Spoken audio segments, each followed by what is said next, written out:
Oh, how ironic this line is. Oh, how ironic. Anyways, this episode of Taizai had a lot of, Diane. I mean, a lot of quality Diane scenes, and some Elizabeth scenes as well. But, before I get into the Diane stuff and the Elizabeth stuff, I want to talk about that final segment.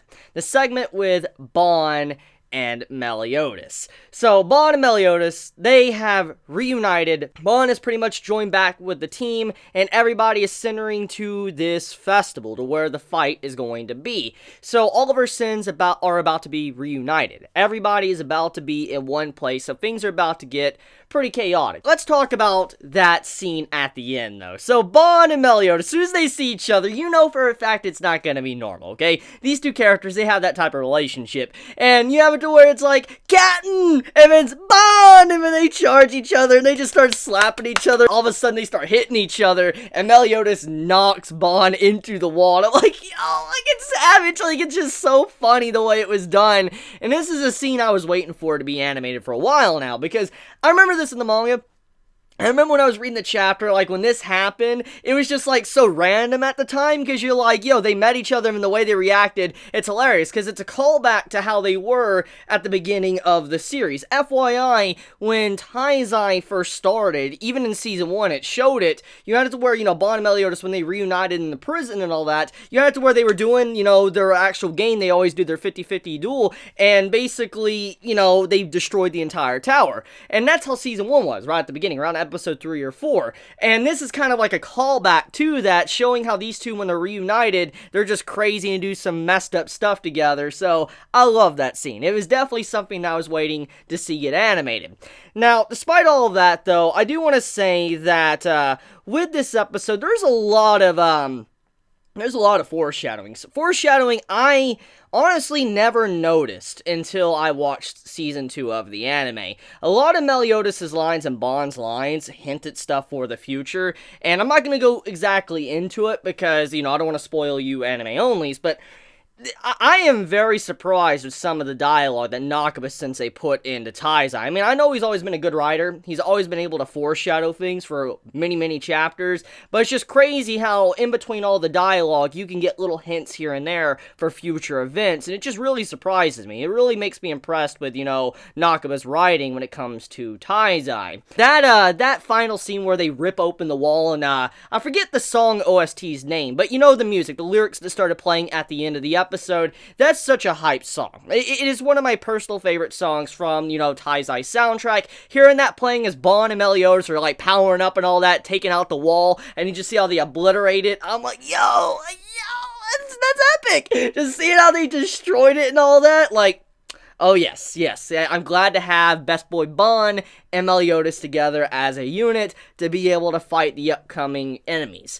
So, getting off of that, let's talk about the Diane stuff. So Diane, she enters the maze with Matrona. Now, Matrona, you know, kind of gets, you know, lost, and so does Diane. They both go their own separate ways throughout the maze. The reason why is, and Matrona and Diane, they start to hallucinate and see things. For instance, you know, Diane, she starts to see food, while Matrona sees her two children just, you know, run away. And so she tries to chase after them while Diane's going after food, and then they completely separate, the walls close up, and just, she has no idea where, you know, Matrona is at all. So, I mean, it leads it to where we don't know what's going on with Matrona. We don't know if she's safe. We don't know if she's dead. We have no idea right now, but she's doing her own thing right now. We had no confirmation of what really happened to her after she separated from Diane.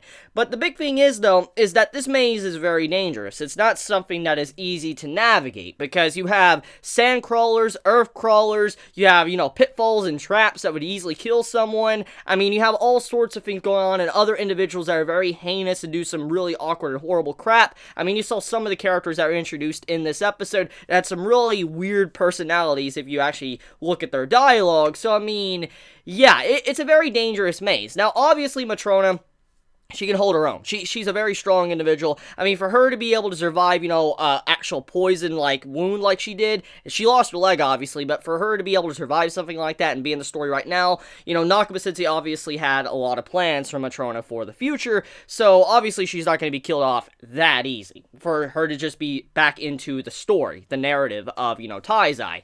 But, the question is, what is really going on with her?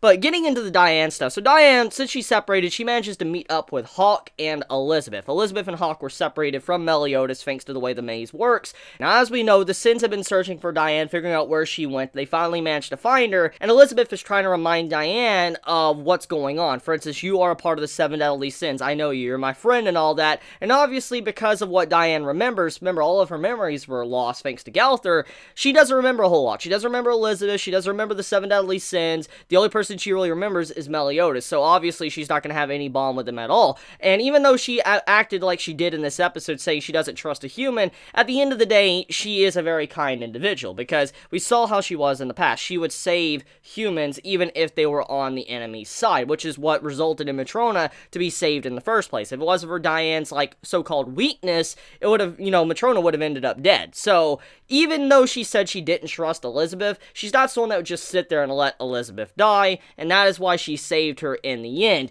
But it was really nice just to see that bond form once again between Diane and Elizabeth, because they've always been, these, friends. They've been best friends for a while, and just seeing how Diane was helping Elizabeth out, and then Elizabeth in turn helped out Diane when she was in the water, and these, leeches were getting on her, which that scene was, Oh my god, that scene looked a lot like some dojins. Anyways, the Diane and Elizabeth stuff was pretty entertaining for the most part. It was very random when you think about the recent events of Taizai, but it was mainly just to show that even though Diane doesn't remember anything, and Elizabeth, knows that Diane does remember, they're still always going to be friends, and she wants to help her out regardless.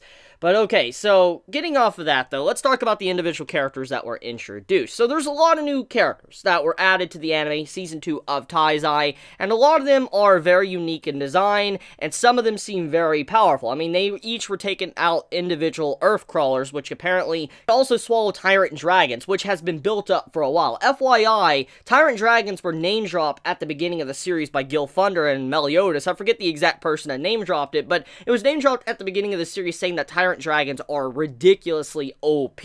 And for an earth crawler to be able to consume one, it is pretty freaking strong then. And so because of that, it kind of let us know that these earth crawlers are no joke if you let your guard down, but we get to see a couple individuals that manage to deal with it in their own way, which shows that these, people that have entered the maze are by no means weaklings, which is what the 2 Ten Commandments actually want in the first place. Remember, they made this maze and they're stationing this, festival because they want strong souls to come towards them. So obviously, stronger and stronger people are going to go there, and that means that these really OP people that have been around for a while but we just haven't seen are now starting to pop up. So I want to ask you anime onlys, who is your favorite so far? Is it the samurai dude? Is it the crazy priest looking dude? Is it the kid and all that? Is it the dude that popped up, that looks very similar to Gil Thunder? I mean, let me know your honest thoughts of who you think is the best in terms of character design and what you think is power wise. Who do you think is the strongest thus far? Now, besides that, we also have a little connection with Elizabeth and Meliodas, where they're able to kind of sense each other through the wall. Now, I'm not going to get into too many details with that, but like I said, this kind of goes into the foreshadowing I talked about at the beginning of this video, and I'm very surprised about that, because when you look at that scene, it looks very random, it seems very pointless, it just seems like a standard shonen thing, but I want to be honest with you, that actually does kind of have some relevance in the future, and I'm very surprised about that. I really am. So, good stuff there. I'm really shocked. It's not just a corny shonen thing oh, I know she's right here, I could sense her and all that. No, there's more to that. Now, one other thing to really get into, though, is Hawk. So, Hawk, we've already seen him being able to change into other forms already in the anime for Season 2. But we actually get some real good crucial details with this episode of how Hawk is able to change. So, if he eats anything, any creature, whatever, if it has magical properties, he will take upon those magical properties. His appearance will change until he takes a crap. And then once he takes a crap, obviously, his magical properties are gone. He goes back to regular Hawk, which shows that Hawk is not a useless mascot by any means, because normally when it comes to mascots in manga or anime, they typically are useless. They're just there to sell merchandise. That's pretty much it. That's usually how it goes. But Hawk, obviously, he is not useless. I mean, many might not take him seriously because of his personality or how he acts, but overall, for him to be able to do something like that, it does show that he does have some relevance to the plot in the future, because, I mean, number one, if we back up to the end of Taizai Season 1,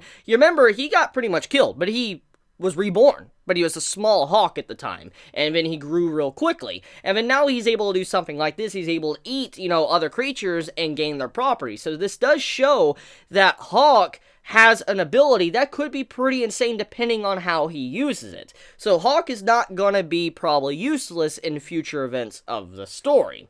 Now, speaking of the story, this episode was pretty fast-paced, not gonna lie. In terms of all the episodes previously, before this episode, there was some fast episodes here and there, mainly the Galan and Bond stuff, but this episode was incredibly fast. There was a lot of scenes cut out here and there, especially when it came to the maze, and I mean, for the most part, they're not relatively that important, I'll be honest here. Even as a manga reader, I admit, they're not that important, but I mean, there is one scene that was cut, and that was a lot of Arthur scenes. Arthur had a little bit more characterization and build up for him for the future events that was removed from this episode, and I'm a little bit scared about that because, I mean, Arthur's character is very important for the future of the series, and them skipping some of his, key dialogue that builds up his character and all that, it kind of scares me because, Nakaba-sensei, the writer of Taizai, has stated that he does plan to make a separate series focusing on Arthur once Taizai is done. Once, this series is done, he plans on making a separate series focusing on Arthur Pendragon.